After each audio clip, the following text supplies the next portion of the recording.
जीव जनन कैसे करते हैं? भाई जनन तो जरूरी ही है, अगर अपने वंश को बढ़ाना है तो जनन जरूरी है। तो जनन देखिए दो तरीके का होता है, जीव जनन, जीव जनन। जीव जनन जो है दो तरीके का होता है। कैसे? एक तो होता है अलैंगिक जनन, अलैंगिक जनन, और एक होता है लैंगिक जनन, लैंगिक जनन। देखिए जनन जो होता है आपका दो प्रकार का होता है, एक अलैंगिक जनन होता है, एक होता है लैंगिक जनन। अब देखिए जो अलैंगिक जनन होता है इसमें केवल एक ही जनक की आवश्यकता पड़ती है और उसी में क्या हो जाता है? जनन हो जाता है।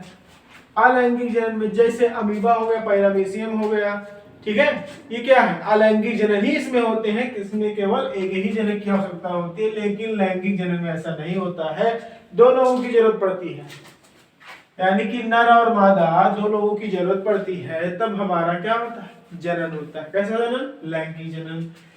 अगर देखा जाए तो अलैंगिक जनन के अंतर्गत आपका विखंडन आता है, आपका खंडन आता है, आपका कायिक आता है। कायिक का मतलब होता है कि ऐसा जनन जिसमें बीज की आवश्यकता न पड़े, उसी को हम लोग क्या कहते हैं? कायिक, कायिक जनन कहते हैं। अगला आ गया पुनरुद्भवन कहते हैं, पुनरुद्भवन कहते हैं। अगला है आपका मुकुलन, मुकुलन, ठीक है। ऐसे कई सारे हैं, स्पोर भी होते हैं, है ना, जो आपका कायिक परिवर्तन में ही आते हैं, जिसमें हमें कोई बीज की आवश्यकता नहीं पड़ती है, केवल एक ही जनक की आवश्यकता पड़ती है, उसी को हम क्या कहते हैं? अलैंगिक जनन कहते हैं।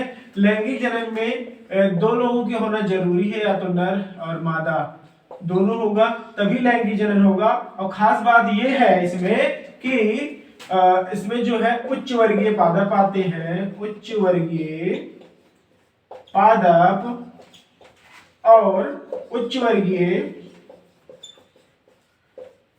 जंतु आते हैं, ठीक है। उच्च वर्गीय रहेंगे तभी ये जनन करेंगे, है ना। विखंडन में क्या होता है? मात्र कोशिका से दो पुत्री कोशिका का निर्माण होता है, उनको हम विखंडन कहते हैं। खंडन का मतलब ये होता है कि कोई भाग टूट जाता है और नया एक जीव बना लेता है, उसी को हम लोग खंडन कहते हैं। कायिक में क्या होता है? कायिक दो तरीके से होता है, एक प्राकृतिक होता है, एक कृत्रिम होता है।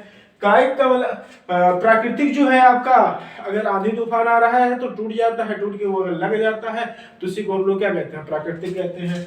कायिक कृत्रिम में क्या होता है कि हम लोग क्या करते हैं? कलम लगा देते हैं, गन्ना का हो गया, गुलाब का हो गया, है ना, तो हम लोग इस चीज का लगा देते हैं और ये लग जाता है, तो ये हो जाता है एक प्रकार का कायिक परिवर्तन। पुनरुद्भवन मतलब रीजनरेशन, तुरंत क्या हो जाए? एक नए जीव का निर्माण हो जाए। कैसे होगा? अमीबा होता है, अमीबा एक मात्र कोशिका से दो पुत्री कोशिका का क्या करता है? निर्माण कर लेता है और तुरंत कर लेता है ना, उसी को हम लोग क्या कहते हैं? पुनरुद्भवन कहते हैं। मुकुलन में क्या होता है? एक जरा सा उभार आता है मात्र कोशिका में और वो मात्र कोशिका क्या करता है? एक तने का निर्माण करता है या एक नए जीव का निर्माण करता है, ठीक है। तो विखंडन हो गया आपका, खंडन हो गया आपका, कायिक हो गया, पुनरुद्भवन हो गया और मुकुलन हो गया।